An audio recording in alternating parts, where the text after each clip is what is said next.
생활에 뜻밖에도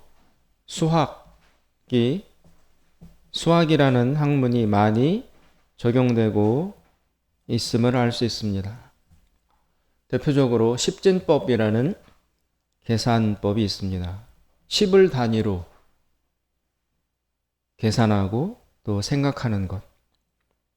그래서 10명, 10개, 그것이 확대되면 100명, 100개, 1000개. 이것이 대표적으로 우리가 사용하는 생활 속의 수학이라고 할 수 있습니다.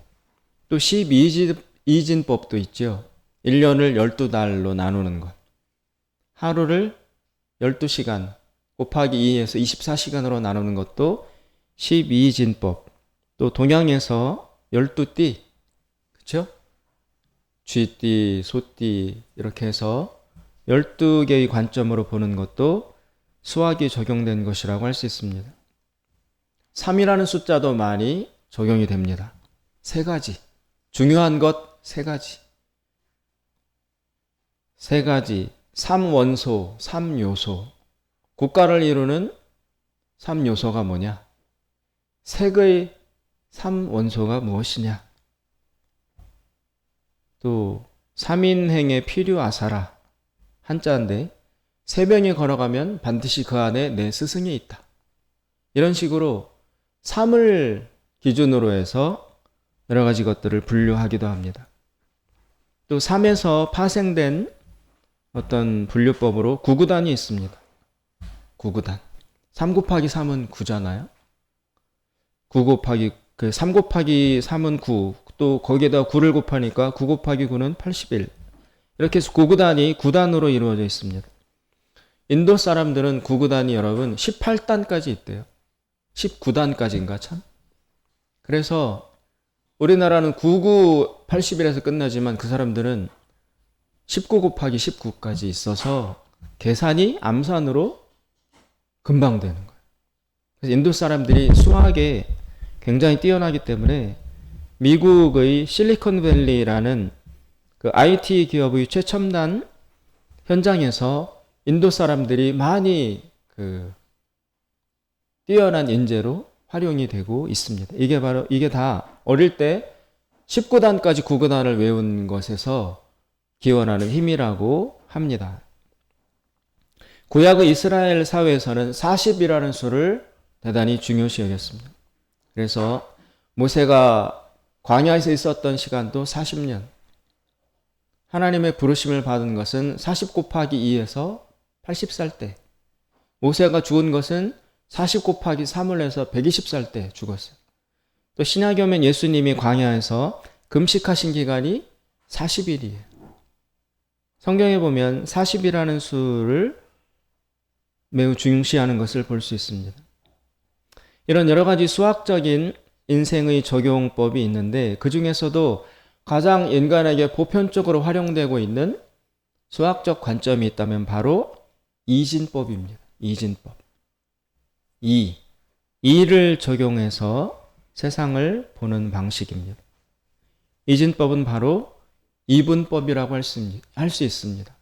모든 것을 둘로 나누는 것입니다. 예를 들어보면 남과 여.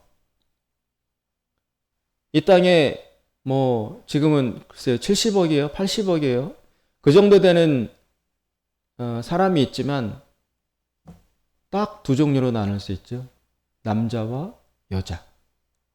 지금은 여러 가지 젠더라는 관점이 있어서 성이 다양하게 있다라고 보기도 하지만 크게 보면 남자와 여자로 분류할 수 있습니다. 음과 양, 하늘과 땅, 흑과 백, 나와 너, 선과 악, 진보와 보수, 우리나라와 다른 나라. 흔히 영화를 보면 이런 관점으로 봅니다. 저 나오는 사람이 좋은 사람이야, 나쁜 사람이야. 우리 편이야, 저쪽 편이야. 그런 관점으로 영화를 봅니다. 그래서 이 두 가지로 나누는 이분법을 적용해서 볼 때 굉장히 세상과 사물과 사람들을 단순하지만 명쾌하게 분류할 수 있습니다. 오늘 우리가 읽은 이 본문 말씀도 바로 이 이분법이 명백하게 적용된 것이 나타나는 말씀이라고 할 수 있습니다. 오늘 본문에 보시면 이 잠언 말씀은 인간을 의인과 악인 두 가지로 구분하고 있습니다.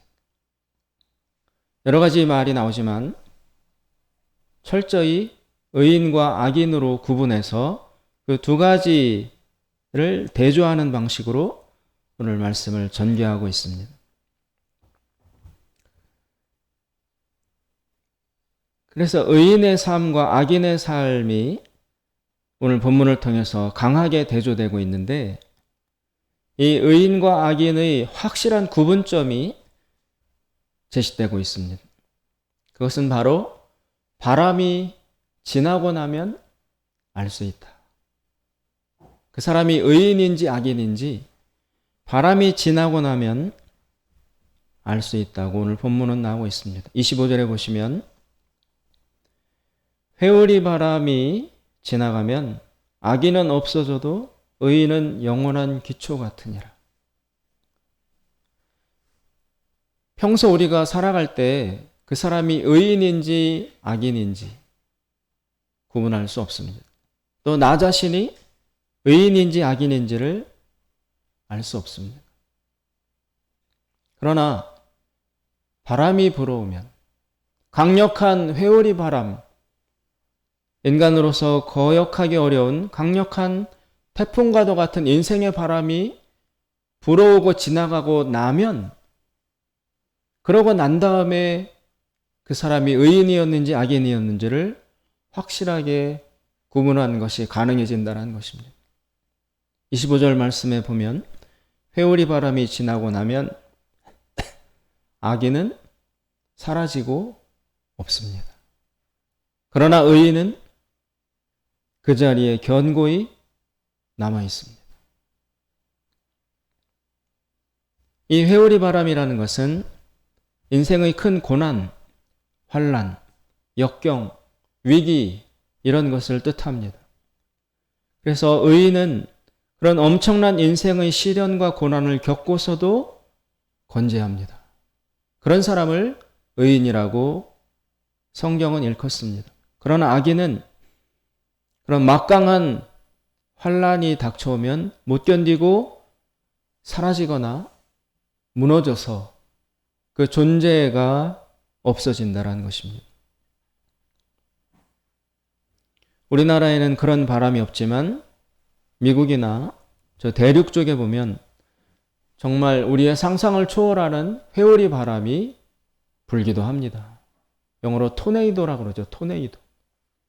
그래서 영화를 보면, 제가 그 토네이도를 다룬 영화를 본 적이 있는데, 진짜 그 바람이 불면 지붕이 다 뜯겨 날아가고, 소도 바람에 휘말려서 공중으로 날아가고, 심지어 차도 바람에 휩쓸려서 둥둥 떠다니는 그런 모습을 보았습니다. 그래서 이 강력한 회오리 바람인 토네이도가 지나가고 나면 완전히 폐허가 되죠.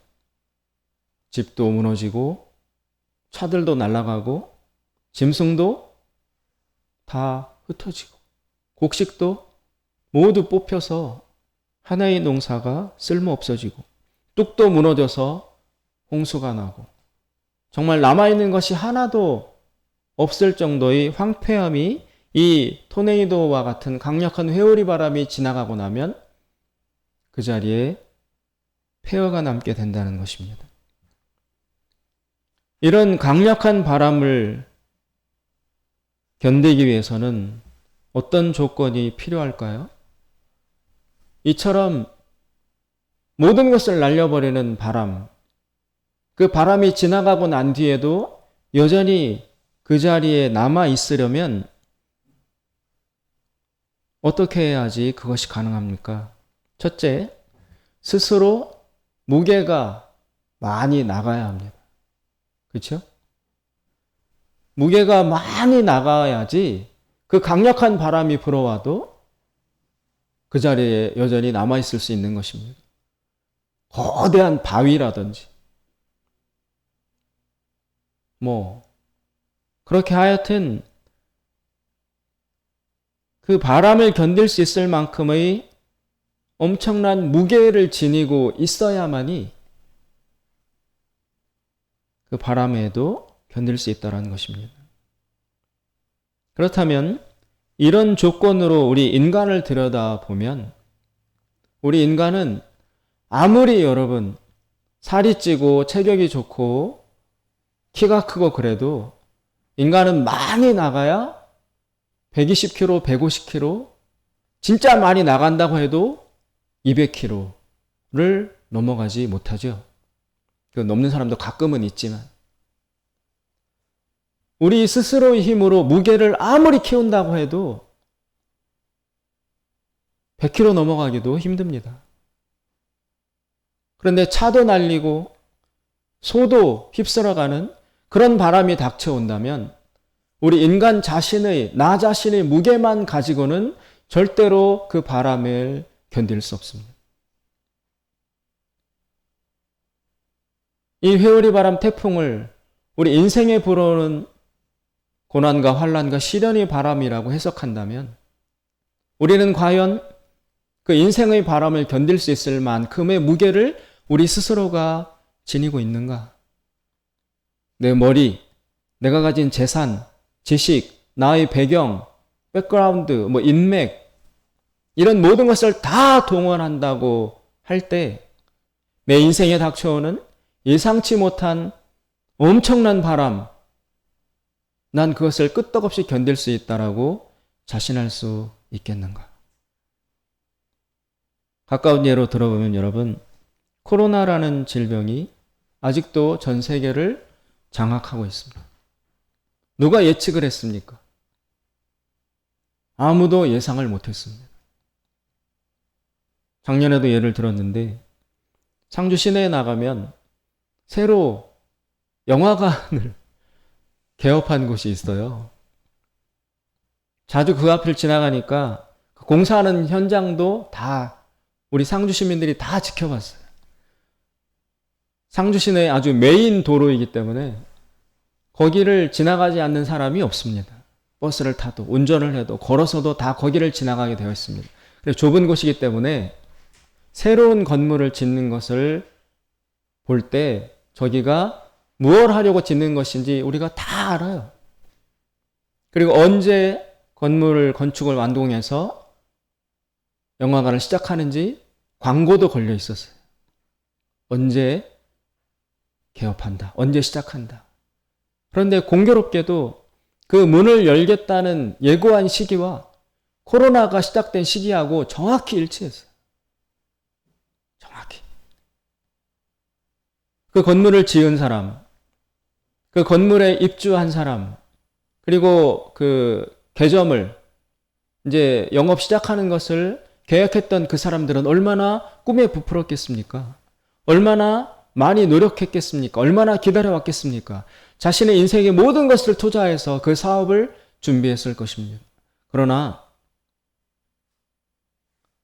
꿈에도 생각하지 못한 인류 초유의 질병인 코로나라는 것이 강타함으로써 그들이 가졌던 계획은 모두 물거품으로 끝났습니다. 아직도 문을 열고 있지 못합니다. 영화관인데 영화 한 편을 개봉한 적이 없어요. 아직까지 2년이 지나는 동안. 이것이 바로 인생에 불어닥치는 회오리 바람이라고 할 수 있습니다. IMF도 그런 것이었습니다. 전쟁도 그런 것이었습니다. 그런 식의 막강한 모든 것을 날려버릴 수 있는 강력한 인생의 회오리 바람이 불어올 때 그 바람이 지나가고 난 다음에도 여전히 건재하기 위해서는 그 바람마저도 능가하는 자기 자체의 무게가 있어야 가능한 것입니다. 상상을 초월할 만큼 재물을 쌓아 놓았던지 어떠한 질병에도 끄떡하지 않는 초자연적인 건강을 지니고 있던지 모든 것을 꿰뚫어 볼 수 있는 슈퍼 지능이 있어서 일이 닥칠 때마다 어떻게 해야 될지를 확실하게 분별할 수 있는 강력한 지식과 지혜가 있던지, 그런 몇몇 빼고는, 그 사람들도 역시 위태롭기는 마찬가지일 터인데, 지금 코로나라는 질병 앞에서 국가가 흔들리고 있어요. 국가 단위로 다 흔들리고 있어요. 망하기 직전의 나라도 있습니다. 이 코로나가 지나간 뒤에도 그 충격 때문에 앞으로 점점 망해가고 지리멸렬하고 하강할 나라들이 있습니다. 나라마저도 흔들리는 이 엄청난 인생의 회오리 바람, 이것 앞에서 인간 스스로가 그 바람을 견딜 수 있는 자체 무게를 과연 가지고 있는 사람이 있을 수 있을까?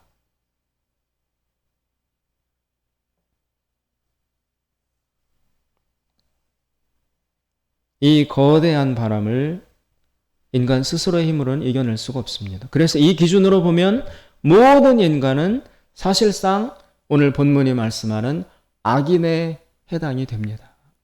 여러분, 이때 악인이라는 것은 악을 행하는 사람, 나쁜 사람, 사악한 사람, 범죄자, 그런 사람을 악인이라고 오늘 본문은 이야기하고 있지 않아요. 그런 도덕적이고 윤리적인 기준으로 악한 사람이다, 그런 뜻으로 이 악인을 규정하고 있지 않습니다. 회오리 바람을 견딜 수 없는 불안정한 사람, 무게가 가벼운 사람, 인생을 살아갈 만한 자체 능력과 힘과 생명이 없거나 부족한 사람을 흔들리는 인생을 오늘 본문은 악인이라고 표현하고 있습니다. 악인. 예외 없이 모든 인간은 사실상 이 악인의 범주에 들어갈 수밖에 없습니다. 그렇다면 두 번째, 자체의 무게로 이 바람을 견딜 수 없는 게 우리 인간의 조건이라면, 그러면 그 회오리 바람을 견딜 수 있는 또 하나의 길은 없겠는가? 있지요. 그것은 바로 자기보다 더 무거운 견고한 것에 자기 몸을 묶어두는 것입니다. 내 자체의 힘으로, 나 스스로의 무게만으로는 이 회오리 바람을 견딜 수 없지만, 그러나 바로 그렇기 때문에 이 바람을 견딜 수 있는 강력한 무게와 힘을 가지고 있는 어떤 존재에게 나 자신을 묶어두는 거죠. 그러면 이 바람을 견딜 수 있습니다. 그 미국의 토네이도가 불어오는 것을 다룬 영화를 제가 보았을 때, 그 바람이 멀리서부터 불어오는 조짐이 있으니까 그 동네 사람들은 다 준비를 합니다. 대부분 그 마을을 떠나요. 차를 빨리 운전해가지고 그 마을에서 떠나서 대피합니다. 집도 남겨두고 가축도 남겨두고 다 남겨둔 채 몸만 피해가는 것입니다. 그러나 피하지 않는 사람들이 있어요. 그 사람들은 어떻게 견디느냐? 땅속 깊이 뿌리 박은 쐐기둥, 거기에다가 자기 몸을 밧줄로 묶어요. 오래된 강력한 철탑, 거기에다가 자기 가족의 몸을 밧줄로 꽁꽁 묶어요. 그런데 막상 그 바람이 닥쳐오니까 그렇게 묶어놨는데도 흔들리고 막 날아가기 일보 직전까지 몰려요. 그래서 잔뜩 붙들고 묶어두고 그렇게 해서 그 바람을 견디는 것이 영화에 나온 것을 본 적이 있습니다. 마찬가지로 우리 인생에 불어닥치는 이 거대한 강력한 태풍과 회오리 바람을 견딜 수 있으려면 나보다 더 견고한 것, 나보다 더 무게가 나가는 대상과 존재에 내 몸을 묶어 놓는 것밖에 길이 없습니다. 묶어 놓으면, 그것을 붙들고 있으면, 내 손으로는 사실 붙들 힘도 없어요. 내가 붙들고 있다 하여도 바람이 내 몸을 날리기 때문에 그 바람 앞에서 이것을 붙들 수 있는 내 팔의 힘도 언젠가는 소진하기 때문에 날아갈 수밖에 없습니다. 따라서 내가 붙드는 것도 사실상 무의미합니다. 어떻게 해야 되죠? 나를 묶어놔야 돼요.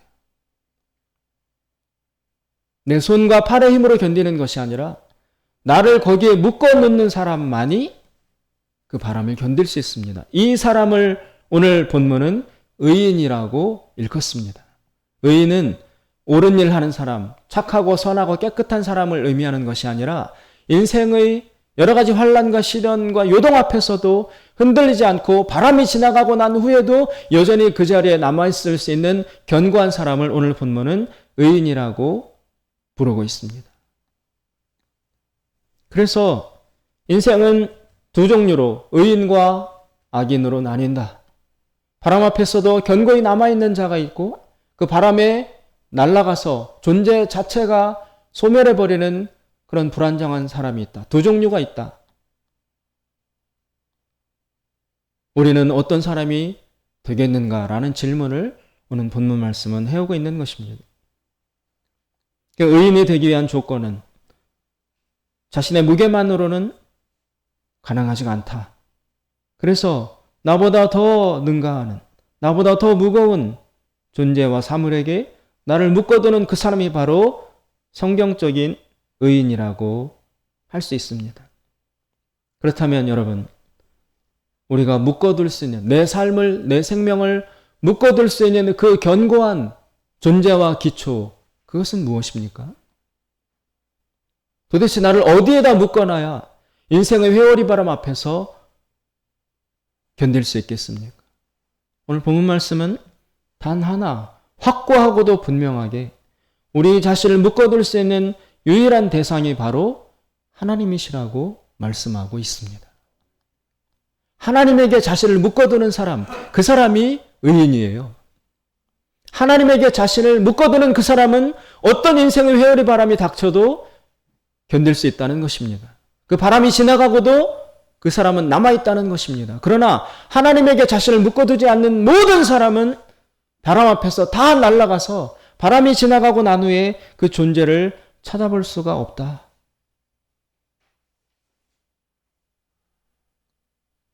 그것이 바로 오늘 본문 말씀이 인간을 구분하는 기준점입니다. 견고한 기초이신 하나님에게 자신을 묶어두는 사람은 그 하나님의 무게로 인해서 바람을 견뎌냅니다. 이 바람은 바로 여러분 사망에서 오는 힘이라고 할 수 있습니다. 죽음의 힘, 사망의 힘. 우리 인생에는 사망의 힘이 강력하게 작용하고 있습니다. 질병을 통해서, 이런 천재지변을 통해서, 실패를 통해서, 미움과 전쟁을 통해서 인간의 삶을 파괴시키고 중단시키려는 세력이 보이지 않지만 우리 인생에, 우리 세상에는 강력하게 작동하고 있습니다, 여러분. 그 사망의 힘은 지옥에서 올라오는 것입니다. 지옥은 열려 있습니다. 그 지옥에서 이 멀리까지 이 먼 곳의 이 지구상의 저 오지와 밀림과 모든 곳곳을 찾아가서 거기에 살고 있는 사람들의 영혼에게 그 지옥에서 올라온 힘이 계속 거기까지 찾아와서 끌어내려요. 중단시키려고, 이 생명을, 삶을 중단시키려고 질병으로, 가난으로, 고통으로, 전쟁으로, 파괴로, 자연재해로 어떻게든지 그 인간 영혼의 삶을 중단시키려고, 파괴시키려고 하는 지옥에서 올라온 사망의 힘이 모든 사람에게 촉수를 이렇게 펼치고 있습니다.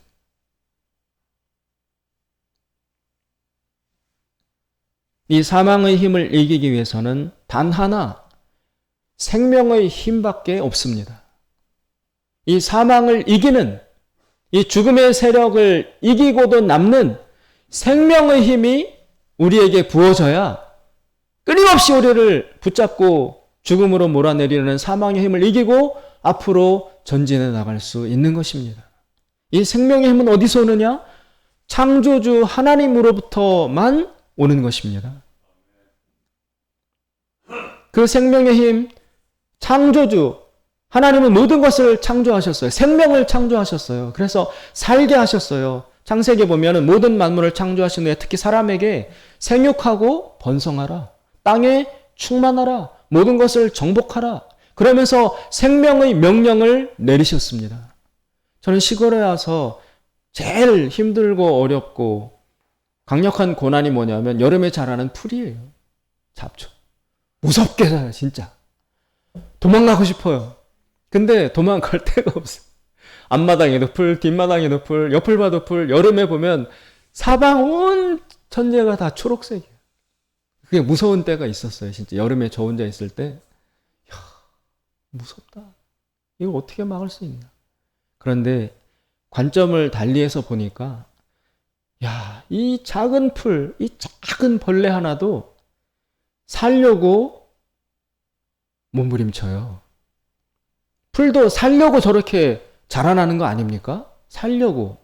그러면 이 작은 미물도, 작은 풀 한 포기도 저렇게 살려고 온 힘을 다하는 이 원동력은 어디에서 왔을까? 그러면서 창세기 말씀이 떠올랐어요. 하나님이 모든 만물을 창조하신 후에 아담과 이브를 세워놓고 너희는 생육하고 번성하라. 땅에 충만하라. 그 생명의 명령을 애초에 모든 피조물들에게 내리셨어요. 그래서 저 풀들이, 저 작은 벌레들이, 이 땅의 모든 것들이 하나님이 주신 충만해라, 생육해라, 번성해라, 땅에 가득해라 라는 그 생명의 명령을 받고서 그 저 피조물들이 지금 그 하나님의 명령에 순종해서 저토록 충성하는 거예요. 하나님이 살라고 명령하셨어요. 땅에 번성해라, 충만해라. 그래서 어느 곳이든 저 생명이면 번성하려고, 심지어 곰팡이조차도 생명의 명령을 받았으니 저토록 살려고 사력을 다하는 것입니다. 생명이 있으면 전진해 나갈 수 있습니다. 그러나 동시에 인간이 하나님의 말씀에 불순종함으로 죄를 짓고 죄인이 되었을 때 지옥에서 올라오는 그 힘이, 사망의 힘이 뚜껑이 열렸어요. 지옥은 사탄이 다스리고 있습니다. 악마가 다스리고 있습니다. 거기에서 열린 지옥의 뚜껑으로부터 하나님이 주신 이 생명의 명령을 부정하려는, 살고 싶고 살려하려 하고 충만하고 성공하고 행복해지기 원하는 이 인간의 본능적인 이 소망, 하나님이 주신 명령을 부정하고 오히려 죽음으로, 오히려 멸망으로, 오히려 침체와 싸움과 또 무기력과 우울과 낙심과 이런 것에 붙들려서 살아가려는 힘을 상실하고 주저앉도록, 죽음으로 내려앉도록 만들려는 사망의 힘이, 사탄이 몰아붙이고 지옥에서 올라온 그 사망의 힘이 모든 사람들의 영혼에 손을 뻗치고 있는 것입니다. 실패하라고, 그만 살라고, 포기하라고, 주저앉으라고. 그래서 우리 인생은 이 사망의 바람과 하나님이 주신 살라고 하는 생명의 힘과의 싸움이에요. 그런데 우리가 그 생명의 그런 대신 하나님에게 묶여있지 않다면 가차없이 우리를 죽음으로 몰아붙이는 이 인생의 회오리 바람, 이 사망의 바람 앞에서 우리 자신만의 생명과 무게와 힘 가지고 어떻게 이 거대한 지옥의 바람을 이겨낼 수 있겠습니까? 생명의 근원 되시는 하나님에게 우리가 붙어 있어야, 묶여 있어야 지옥에서 올라오는 이 사망의 바람의 힘을 이기고도 남는 생명으로 전진해 나갈 수 있지 않겠습니까? 따라서 하나님에게 붙어있는 자는 회오리 바람이 불고 지나간 후에도 그 자리를 지킬 수 있다라는 것입니다. 이 생명의 그런 대신 하나님과 우리를 연결시켜 주는 분이 있습니다. 그분이 바로 예수님입니다. 인간이 모든 죄인이 되었을 때 하나님의 명령에 불순종하고 선악과를 따먹고 에덴 동산에서 쫓겨나서 이 땅에서 살아가는 희망 없는 죄인으로 살아갈 때에, 그때는 모든 인간에게 하나님으로부터 오는 생명이 없었어요. 생명의 힘이 없어서 그 사망의 바람에 휩쓸려 그냥 죽을 수밖에 없고 실패할 수밖에 없었는데, 이 끊어진 하나님과 인간과의 관계, 생명의 그런 대신 하나님에게 나를 묶어줄 수 있는 그 끈과 줄이 되어주기 위해서 예수님이 오신 것입니다. 그래서 예수님을 믿는 자, 요한복음 3장 16절에 영접하는 자, 그 이름을 믿는 자들에게는 하나님의 자녀가 되는 권세를 주셨으니, 요한복음 1장 12절인지 모르겠는데 3장 16절인지, 어쨌든 예수님을 받아들이고 믿는 자는 생명의 그런 대신 하나님과 다시 연결이 되는 거예요. 하나님께 묶여지는 것입니다. 하나님의 자녀가 된다는 것은 하나님의 생명을 다시 부여받는다는 것입니다. 요한복음 15장에 보면 예수님께서 이렇게 말씀하셨습니다. 나는 포도나무요 너희는 가지니 너희가 나한테 붙어있지 않고는 어떤 열매도 맺을 수 없으리라. 여러분, 이 회오리 바람을 견디는 한 종류가 있습니다. 자연 속에서 거대하게 깊이 뿌리 박은 나무는 이 회오리 바람을 견딥니다. 그런데 바로 예수님께서 내가 그 나무다. 내가 바로 그 나무야. 너희들 어떻게 이 회오리 바람을 견딜 수 있겠니? 나에게 붙으면, 나무 대신 예수님에게 붙어있는 가지가 되면, 가지 자체는 힘이 없지만 나무 대신 예수님의 힘과 생명으로 이 회오리 바람을 견디고 이겨내고 살아갈 수 있다라고 예수님은 말씀하셨습니다. 이 포도나무 대신 예수님에게 붙어있는 그것이 바로 우리의 믿음입니다. 예수님을 나의 주인으로, 예수님을 나의 생명의 근원으로, 예수님을 나의 모든 것의 주인으로 믿고 의지하고 받아들이고 인정하는, 그리고 그 믿음으로 살아가는 그 사람이 바로 의인입니다. 우리의 생명은, 내 삶을 살아가는 능력과 힘과 지혜는 여러분 내 자신에게서 나오지 않습니다. 내가 아무리 박사학위를 가지고 경험이 풍부하고 집안이 튼튼하고 재산이 많고 해도 이 인생의 회오리 바람 앞에 서면 견딜 수 없는 날아다니는 풀밖에 안 돼요. 그럼 이 부족한 나라는 존재는 어떻게 이 인생을 살아나갈 수 있을까? 어떻게 이 인생의 회오리 바람을 견디고도 남을 수 있을까? 내 힘으로는 안 된다는 것을 인정하고 생명의 근원 대신 예수님에게 붙어있으면 거기서 올라오는 생명의 힘으로 나는 사는 것입니다. 지혜도 거기에서 올라옵니다. 내 머리가 뛰어나봤자 얼마나 뛰어나겠어요. 지혜의 원천이신 예수님에게서 지혜가 올라와야지, 나는 연약하고 부족하지만 예수님에게서 올라오시는 그 지혜로 모든 것을 헤쳐나갈 수 있습니다. 능력도 생명도 건강도 다 내가 아닌 예수님에게서 올라오는 그 생명의 힘으로 살아가는 것이 바로 그리스도인들이라는 것입니다. 그 사람들은 인생의 회오리 바람을 견딥니다. 그래서 오늘 본문에 보시면 이 확실하게 예수님에게 붙어있는 자, 생명의 근원 되신 하나님께 연결되어 있는 그 의인과 그렇지 못한 자, 하나님과 분리되어 있는 사람, 즉 악인들의 삶이 확실하게 대조돼서 나타납니다. 24절에 보시면 악인에게는, 즉 하나님이 없는 자에게는 두려움이 있습니다. 두려움. 그의 두려워하는 것이 임하거니와 생명과 끊어져 있기 때문에 항상 두렵습니다.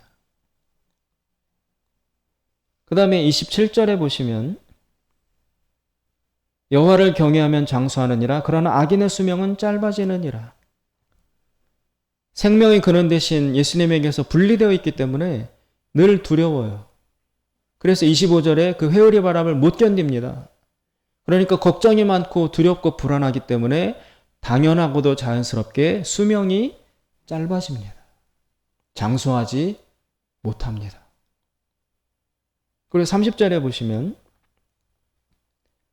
악인은 땅에 거하지 못하게 된다. 늘 유리하고 이동하고 방황하고 왔다 갔다 하고, 그래서 견고하고 안정되게 땅에 붙어서 사는 안정된 삶을 못 산다는 것입니다. 구약성경의 가인을 보면, 가인이 동생 아벨을 죽였잖아요.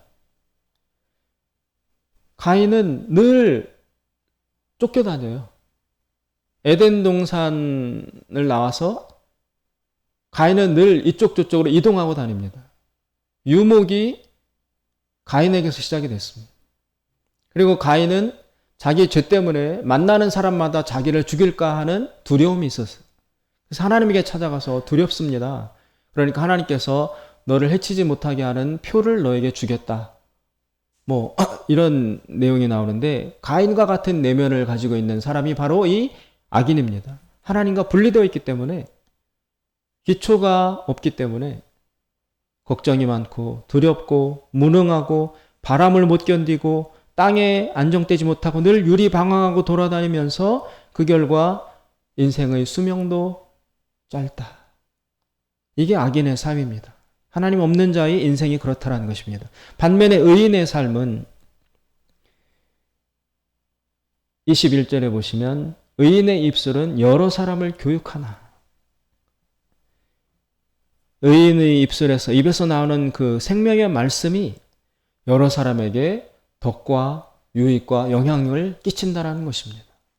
여러분, 사람의 영향력은 가장 첫째 말로 나오는 거예요. 말로 그 사람에게 영향을 미칠 수 있어야 리더가 될 수 있는 것입니다. 그래서 그 사람의 입에서 나오는 말이 영향력 있게 된다. 두 번째 25절. 바람을 견딥니다. 의인은 회오리 바람이 지나가도 영원한 기초처럼 튼튼하게 그 자리를 지킵니다. 27절에 여호와를 경외하면 장수합니다. 건강하게 오래 삽니다. 마음이 편안하기 때문에 장수할 수 있습니다. 28절에 소망이 이루어져서 즐거움을 얻습니다. 원하는 바, 바라는 바, 뜻하고자 하는 바, 행하고자 하는 바가 다 이루어져요. 그래서 마음에 즐거움이 주어집니다. 즉 행복과 기쁨과 성취감으로 충만해지게 되는 것입니다. 이 사람의 삶은 여유가 있어서 허덕이지 않습니다. 방황하지 않습니다. 그리고 늘 베풀 수 있습니다. 주는 자로 살아갈 수 있습니다. 받느냐 주느냐는 여러분 큰 차이가 있습니다. 별건 아닌 것 같아도 계속 받는 사람은 그 받는 자의 위치와 받는 자의 이 멘탈리티를 못 벗어나요. 못 벗어나요. 큰 차이예요, 여러분. 그릇을 비가 억수같이 쏟아지는 장마철에 이렇게 바로 세워 놓는 것과 뒤집어 놓는 것은 완전한 결정적 차이를 낳죠. 바로 세우면 여기에 차고 넘치잖아요.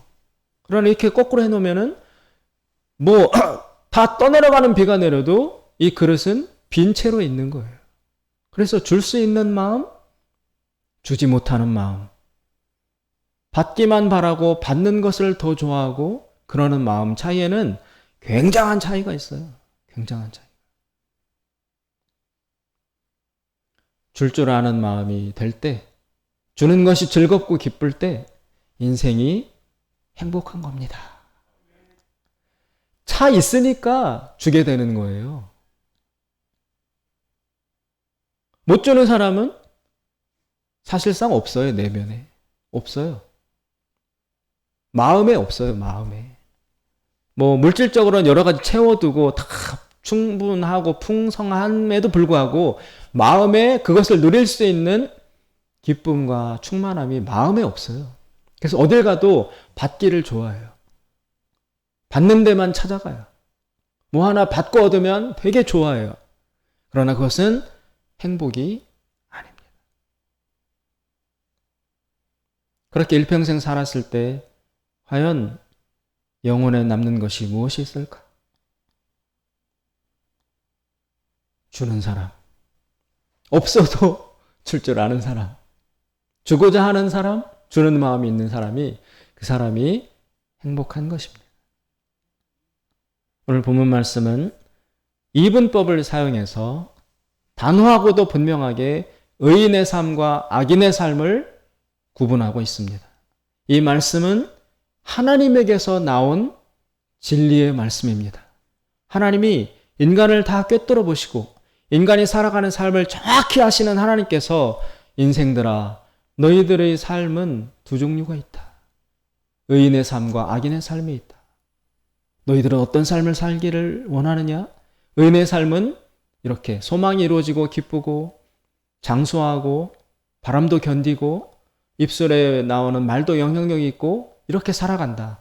악인의 삶은 두려워하고 바람을 못 견디고 일찍 죽고 그리고 여기저기 떠돌아다니며 마음과 영혼이 방황한다. 둘 중에 어떤 삶을 살기를 원하느냐?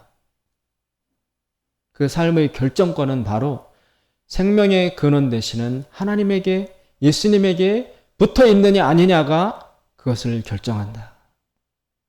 너희들은 어떤 삶을 살겠느냐? 하나님을 경외하는 의인의 삶을 살겠느냐?